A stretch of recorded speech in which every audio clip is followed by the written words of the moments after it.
নমস্কার, জীবনের কথা একবিংশ পর্বে স্বাগত।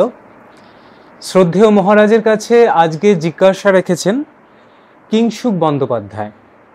উনি জানতে চেয়েছেন মানব জীবনে গ্রহ নক্ষত্রের প্রভাব কি আছে। নমস্কার, সবাইকে আমার প্রীতি ও শুভেচ্ছা জানাই। কিংশুক উপনিষদের ঋষিরা এই অসীম ও অনন্ত যে জগৎ তাকে বর্ণনা করেছেন একটা শব্দে উন্ননাভ।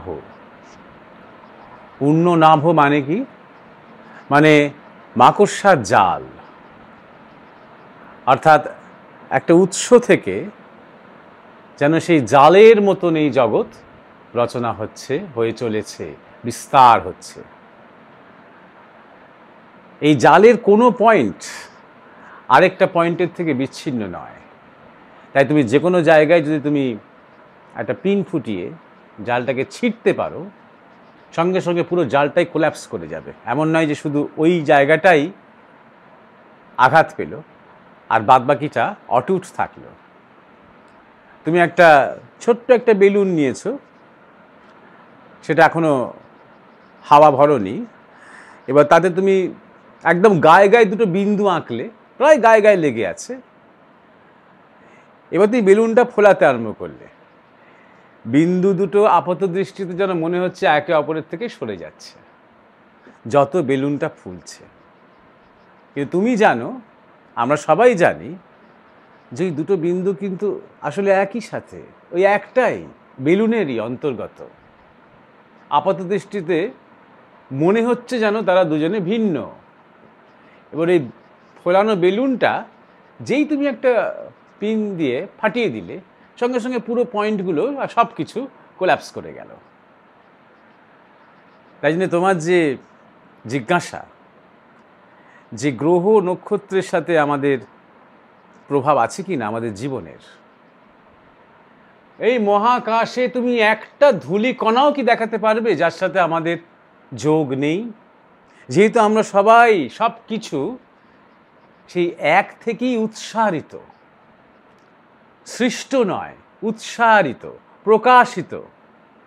তাই সবার সবার সাথে যোগ এতটাই অঙ্গাঙ্গী যে পুরো ব্যালেন্সটা যদি একটু কোথাও এদিক ওদিক হয়ে যায়, এখান থেকে লক্ষ লক্ষ আলোকবর্ষ দূরে, তাহলে বাদবাকিটাও সঙ্গে সঙ্গে কোল্যাপস করতে পারে। তুমি গ্রহ নক্ষত্রের কথা বলছো, সবচেয়ে কাছের নক্ষত্রটা কোনটা? সূর্য। সূর্যের প্রভাব আছে কি আমাদের জীবনে? এ তো বাতুল প্রশ্ন। যোগ আছে কি? এটাও বাতুল প্রশ্ন। এই পৃথিবীটাই সূর্যের এক স্ফুলিঙ্গ।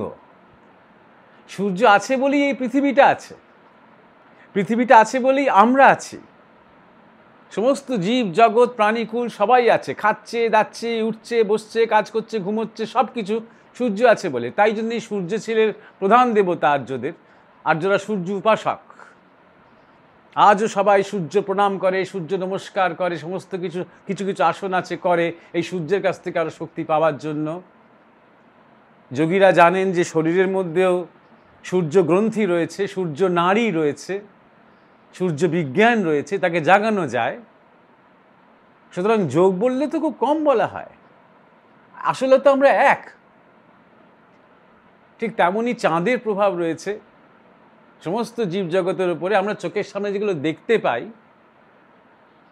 যে পূর্ণিমার দিন কি অমাবস্যার রাত, যখন জোয়ার বাড়ে, জলস্ফীতি হয় বেশি সমুদ্রে, নদীতে, এই একই রকম স্ফীতি হয় আমাদের শরীরের মধ্যেও, যার জন্য বিশেষ বিশেষ দিনে পূর্ণিমা কিংবা অমাবস্যাতে বাতের ব্যথা বাড়ে, যেহেতু এই শরীরে লিকুইডগুলোকে টানছে। এগুলো একদম স্থূল।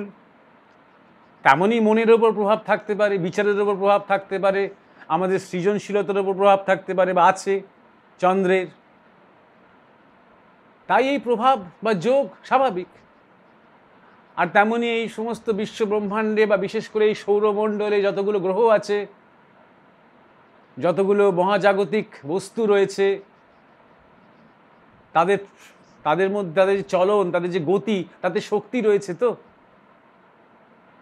তাহলে সূর্যের চারপাশে এতগুলো গ্রহ ঘুরছে, দুটো শক্তি টানাপোড়েন চলছে, সেন্ট্রিফিউগাল সেন্ট্রিপেটাল দুটো ফোর্স কাজ করছে।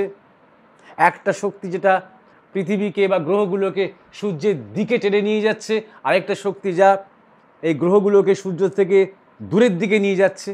তার টানাপোড়েনে সে তার জায়গায়, সে তার কক্ষপথে ঘুরছে বাই বাই করে, এবং তার কক্ষপথেও সে ঘুরছে। তাই জন্যই দিন রাত, ঋতু, মরশুম সব কিছু হচ্ছে। সবটাই তো একটা যোগ, সবটাই তো একটা মহাযোগ।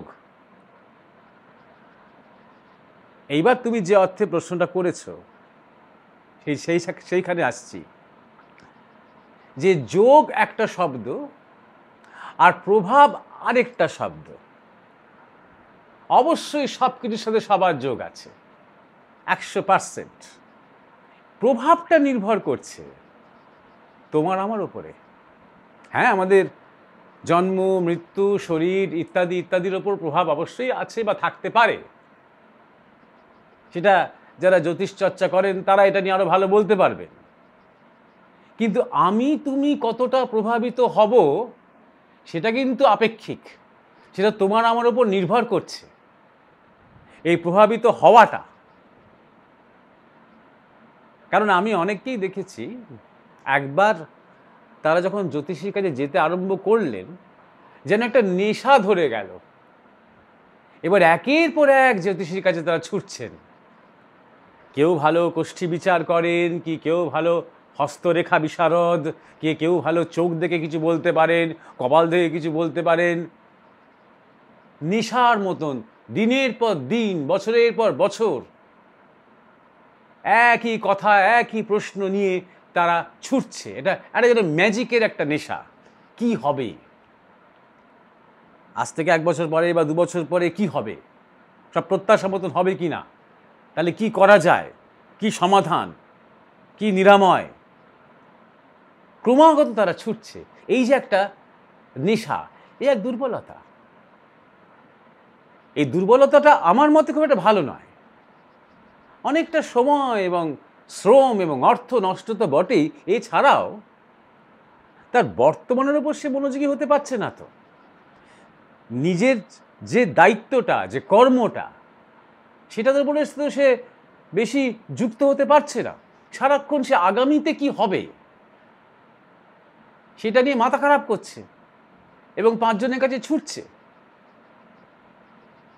এবং এই ধরনের ডিম্যান্ডটা বেশি বলে এই ধরনের সাপ্লাইটাও বেশি। অনেক প্রফেশনাল যারা জ্যোতিষী রয়েছেন তাদের মধ্যে যখন 2-4 জনের সাথে আমার কখনো আলাপ হয়েছে বা অন্তরঙ্গতা হয়েছে, তারা নিজেরাই আমার কাছে স্বীকার করেছেন যে মানুষের সাথে যখন আমরা এরকম ধরনের ইন্টারাকশনস করি, তখন 90% আমাদের কাজটা কিন্তু সাইকোলজিক্যাল। 10% আমাদের বিদ্যাটা আমরা ব্যবহার করি বা ব্যবহার করতে পারি, কারণ তেমন ধরনের মানুষই বেশি আসে। সেই কারণে গুরু মহারাজ বলতেন যে জ্যোতিষীরা মানুষের ভাগ্য কতটা পাল্টে দিতে পারে জানি না, নিজেদের ভাগ্য খুব পাল্টে দিতে পারে। অর্থাৎ একজন হয়তো একটা ছোট্ট কোনো রকমের ঘর ভাড়া করে, হ্যাঁ, সে পাথর টাথর নিয়ে বসলো, বিচার টিচার শুরু করলো।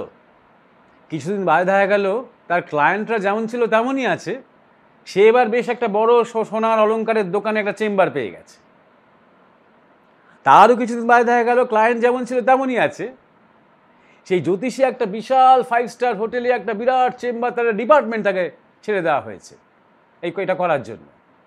এবং এবার দেশ বিদেশ বিভিন্ন জায়গা থেকে তার কল আসছে, সে একটা চ্যানেল খুলে ফেললো টিভিতে কিংবা ইন্টারনেটে। সুতরাং তার নিজের ভাগ্যের চাকাটা ঘুরে যাচ্ছে, কারণ মানুষ খুব গালেবল, মানুষ খুব ভালনারেবল, মানুষ বড্ড দুর্বল নিজের ভাগ্য এবং ভবিষ্যৎ এইসব চিন্তাগুলোকে নিয়ে। এইটা তার পক্ষে খুব একটা মঙ্গলকর নয়। এই প্রভাবটা নির্ভর করছে তোমার আমার উপরে। আমি যদি জানতে পারি, আমার যদি অনুভব হয় যে শুধু সূর্য চন্দ্র কেন, বৃহস্পতি, মঙ্গল, রাহু, কেতু, শনি এবং পৃথিবীতে যত গ্রহ নক্ষত্র আছে সবার সাথে আমার যোগ, সব কিছু আমার শরীরের মধ্যে খেলা করছে, আমার তো নিজেকে আরও শক্তিশালী মনে হবে, আমার তো নিজেকে আরও এম্পাওয়ার্ড মনে হবে, আরও লিবারেটেড মনে হবে, আরও মুক্ত এবং স্বাধীন মনে হবে, মনে হবে পুরো ব্রহ্মাণ্ডের সাথে আমি এক। তাহলে এই প্রভাবটার এই দিকটাও আছে যে কিভাবে আমি নিচ্ছি। আরেকটা দিক আছে, আমি যদি দুর্বল হয়ে যাই তাহলে কি হবে? তাহলে আমার শনির দশা কবে শুরু হলো? তাহলে রাহু এখন কোথায়, কি কেতু এখন কোথায়, বা কোন ঘরে কি আছে, তার সুরাহা কি হবে, আমায় কি ধারণ করতে হবে? যদি সারাক্ষণ আমি এইটা ভাবি তাহলে এটা আরেক ধরনের প্রভাব। সুতরাং প্রভাব, তুমি জিজ্ঞাসা করেছো প্রভাব আছে কি না, প্রভাবটা আমাদের উপরে নির্ভর করছে। আমরা আরেকটু অন্য দিক বরং দেখি এই বিষয়টা, যখন কথাটা উঠলই, আমাদের তো গর্বিত হওয়া উচিত যে ভারতবর্ষে জ্যোতির্বিজ্ঞান এবং জ্যোতিষবিজ্ঞান এবং জ্যোতিষ চর্চা পাশ্চাত্যে হাজার হাজার বছর আগে শুরু হয়েছে এবং অনেক দূর তারা এগিয়ে গেছিলেন সেই জায়গাতে। এমন এমন যুগে, যে যুগে কোনো স্যাটেলাইট ছিল না, যে যুগে মহাকাশের সমস্ত কিছুর উপরে চোখ রাখার জন্য বিরাট বিরাট টেলিস্কোপ ছিল না, শুধুমাত্র আকাশকে পর্যবেক্ষণ করে এবং গভীর সাধনা করে তারা কত নিখুঁত নির্ণয় করতে পারতেন। জ্যোতির্বিজ্ঞান এবং জ্যোতিষবিজ্ঞান দুটোকে কি সুন্দর তারা মিলিয়ে নিতে পারতেন। একজন ভারতীয় হিসেবে আমার মনে হয় আমাদের গর্বিত হওয়া উচিত। দেখা গেছে যে ইদানিংকালে ডেটিং করা যাচ্ছে। রামায়ণ এবং মহাভারত এবং বিভিন্ন শাস্ত্রে কোনো একটা সময় আকাশের গ্রহ তারার পজিশনের যে বর্ণনা দেওয়া আছে, যে এক্স্যাক্টলি কোনটা কোন পজিশনে আছে, কোনটা কোন ঘরে আছে, তার যে বর্ণনা দেওয়া হয়েছে, সেই বর্ণনার সাথে আজকেরটাকে মিলিয়ে ব্যাক ক্যালকুলেশন করে ডেটিং করা যাচ্ছে। দেখা যাচ্ছে যে রামায়ণ 12,500 বছর আগেকার ঘটনা, কারণ ওই যে বর্ণনা তাতে এক বিন্দু ভ্রান্তি নেই, ত্রুটি নেই, বিচ্যুতি নেই যে রামায়ণের ঘটনা যখন ঘটছে তখন আকাশের গ্রহ তারার কী অবস্থা। এইভাবে ডেটিং করা যাচ্ছে। সেই সময় ঋষিদের যে কাজ, সে কাজকে ব্যবহার করে আজকে কিন্তু আমরা অনেক কিছু জানতে পারছি। দ্বিতীয় কথা হলো, আমাদের গুরু মহারাজ স্বামী পরমানন্দের কাছে শুনেছি কালজ্ঞানীদের কথা।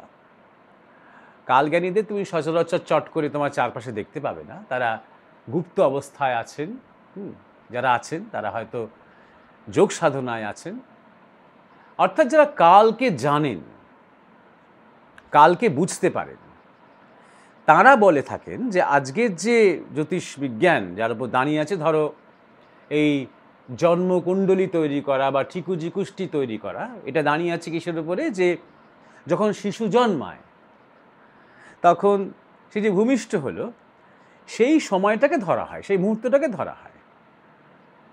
কিন্তু কালজ্ঞানীদের মতে যে আসল জন্ম মুহূর্ত হচ্ছে যখন তার কনসেপশন হলো, অর্থাৎ বীজাণু যখন ডিম্বাণুতে নিষিক্ত হলো, সেই মুহূর্তটা হচ্ছে আসল জন্ম মুহূর্ত।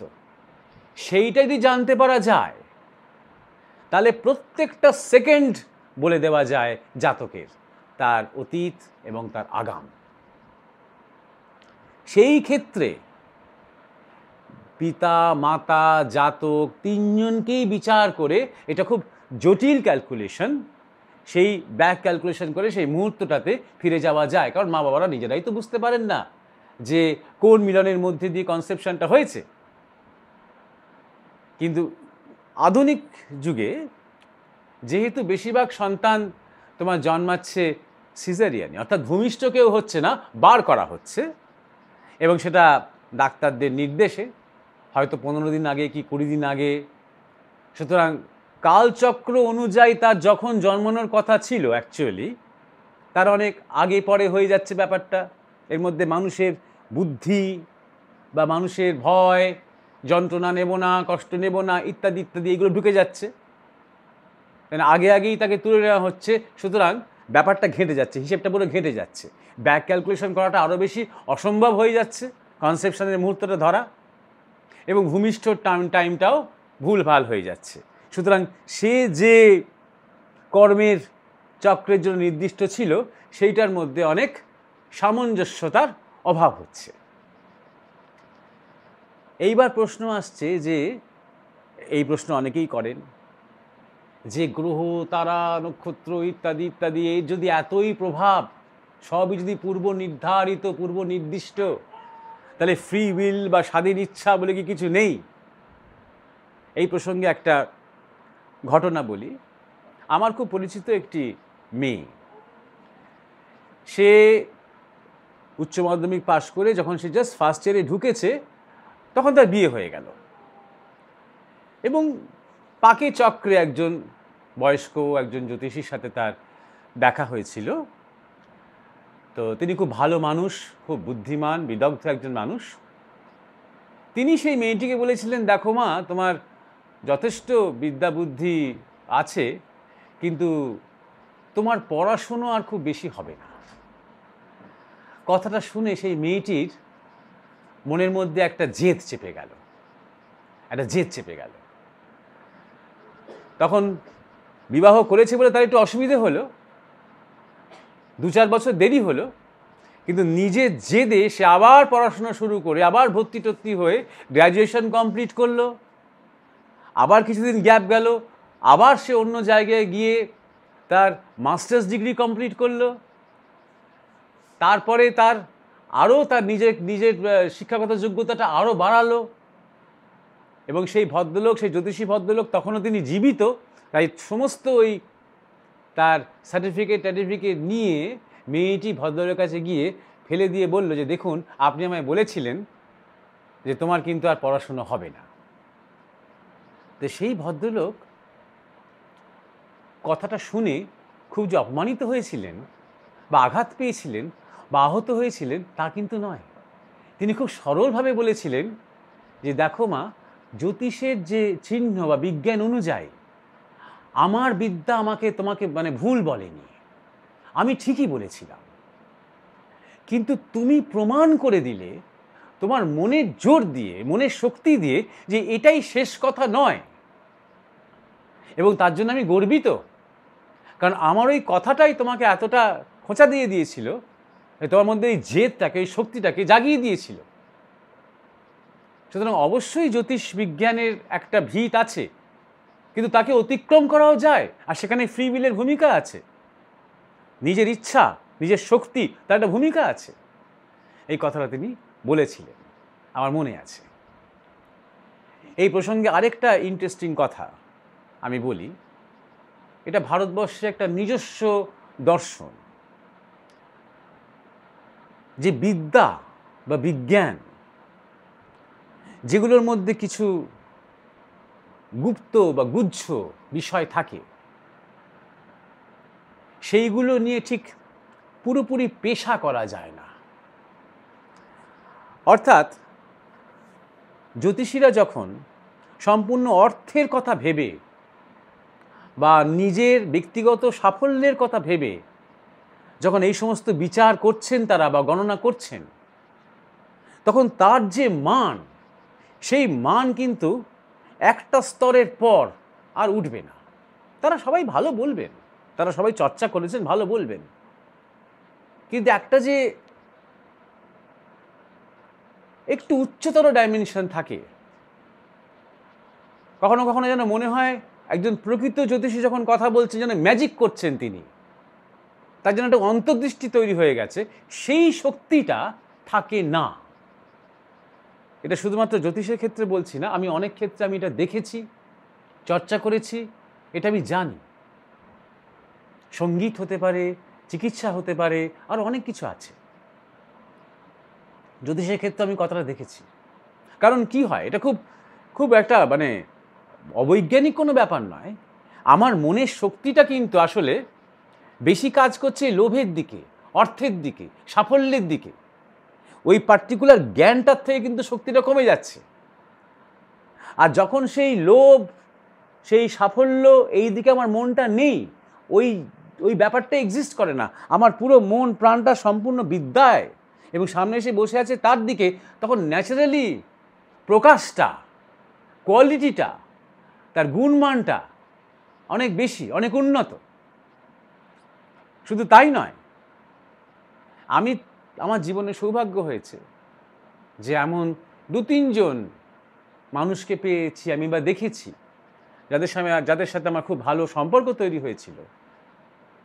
তারা প্রত্যেকেই বয়োজ্যেষ্ঠ, বর্ষিয়ান এবং প্রাণের তাগিদে তারা এই জ্যোতিষ নিয়ে চর্চা করেন, এইসব নিয়ে তারা পড়ে থাকেন। তারা কোনো দিন এর বিনিময় অর্থ নেন না বা দাবি করেন না। 1, 2 নম্বর, তারা কখনো কোনো নিরাময়ের বা সুরাহার গল্প শোনান না।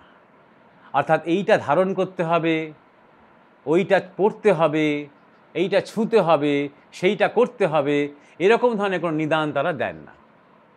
তাদের সবাইকে দেখেছি আমি বলতে যে ভগবানকে ডাকো, মাকে ডাকো, সব ঠিক হয়ে যাবে। আরেকটা জিনিস লক্ষ্য করেছি যে জ্যোতিষ চর্চা করা ছাড়াও বা নিজের সংসার বা নিজের সব কিছু কাজ করা ছাড়াও এরা কিন্তু প্রত্যেকে সাধক, প্রত্যেকে সাধনা করে। তবে একটা বিশেষ শক্তি এদের মধ্যে থেকে প্রকাশ হয়। এরা অনেক কিছু বলেন যে একদম হুবহু মিলে যায়, সে অতীতই হোক বা ভবিষ্যৎই হোক, এবং এরা ঠিকভাবে সেই জাতককে গাইড করতে পারেন তাদের জীবনে। সেই জাতক যাতে 50 বার তার কাছে ফিরে আসে, এরকম ধরনের কোনো মোটিভ তাদের মধ্যে কাজ করে না। কিভাবে সে এগোবে তার জীবনে, কিভাবে ভাববে, হ্যাঁ, তাকে একটা গাইডেন্স দিতে পারেন তারা। প্রকৃত কিছু কল্যাণের কাজ তাদের দ্বারা অনেক সময় হয়, এটা আমি নিজে লক্ষ্য করেছি। তেমনি একজন বয়োজ্যেষ্ঠ, প্রায় পিতার মতন একজন মানুষকে আমি জিজ্ঞাসা করেছিলাম। আমি তখন গুরুর কাছে তখন আমি আসিনি, তখন আমি সাধনা করার চেষ্টা করছি, নিজে নিজে ডুব দেওয়ার চেষ্টা করছি অন্তর্জগতে। আমি তাকে জিজ্ঞাসা করেছিলাম যে কবে ঈশ্বর দর্শন হবে মানুষের, কবে সমাধি হবে, এগুলো বলতে পারেন, বলা যায়? তিনি কিছুক্ষণ আমার দিকে তাকিয়ে থেকে বলেছিলেন, দেখো এই যে বিজ্ঞানটা, যে জ্যোতিষের বিজ্ঞানটা, সবটাই ভোগের ওপর দাঁড়িয়ে রয়েছে। জন্ম, মৃত্যু, বিবাহ, স্বাস্থ্য, অর্থ, কেরিয়ার, সম্পর্ক, কাজ, এর ওপর দাঁড়িয়ে রয়েছে। অর্থাৎ কর্ম, প্রারব্ধ, কালচক্র, এই যে বৃত্ত, তার মধ্যে আছে। কেউ যদি এই বৃত্ত থেকে বেরিয়ে যায়, সে বেরিয়ে যেতে পারে, এইটা বলা যায়। অর্থাৎ একজনের মধ্যে সন্ন্যাস যোগ আছে, এ হয়তো কোনো এক সময় সব কিছু ত্যাগ করে বেরিয়ে যেতে পারে, এইটা বলা যায়। কিন্তু তারপর কি হবে? সন্ন্যাস যোগ আছে, সন্ন্যাসী হয়ে বেরিয়ে গেল, কিন্তু তারপর কি হলো? সেইটা আমাদের এখতিয়ারের বাইরে। কারণ তার মধ্যে তখন এমন একটা বীজ পড়ল যা এই কালচক্র থেকে আলাদা। এই এক্স্যাক্টলি এই কথাটাই আমাদের গুরু মহারাজ স্বামী পরমানন্দ বলতেন, যে যখন কেউ সাধন জীবনে প্রবেশ করেছে এবং যার মধ্যে সদ্গুরুর বীজ রোপণ হয়েছে, সে এই সমস্ত কর্ম, প্রারব্ধ এবং এই যে বৃত্ত, জন্ম, মৃত্যু ইত্যাদি যে বৃত্ত, যে নর্মাল যে নিয়মটা, তার বাইরে চলে গেল। কারণ এই বৃত্তাকারে সাধারণ মানুষের জীবনটা ঘুরছে, আর যে সাধক, যে সদ্গুরুর সন্ধান, সেই বৃত্তটার মধ্যে আর নেই, তার গতিটা ঊর্ধ্বমুখী এবং সোজা উপরের দিকে যাচ্ছে। সুতরাং এই বৃত্তের নিয়মটা আর তার উপরে কাজ করবে না। আমি যতটা সম্ভব আমার ধারণা এই নিয়ে ব্যক্ত করার চেষ্টা করলাম। অনেকের অনেক রকম মত থাকতে পারে, কেউ ভীষণ বিশ্বাস করে, বা যারা নিজেরা এই নিয়ে চর্চা করে তারা আরও প্রাঞ্জলভাবে এই বিষয়গুলো বলতে পারবে। যারা একদম বিশ্বাস করে না, ভীষণ অবিশ্বাস করে, তারাও খুব প্রাঞ্জলভাবে এই বিষয়গুলো নিয়ে বলতে পারবে, এই অবিশ্বাসটা। আমি বিশ্বাস, অবিশ্বাস, মতবাদ এসবের থেকে একটু দূরে থাকি, একটু দেখার চেষ্টা করি, বোঝার চেষ্টা করি। তাই দুটো দিকেই বোঝার চেষ্টা করি আমি, মাঝখান থেকেই সেটা সম্ভব। যতটুকু আমার ধারণা আমি শুধু একটু শেয়ার করলাম তোমাদের সাথে। আজকের মতন তাহলে শেষ করছি। নমস্কার।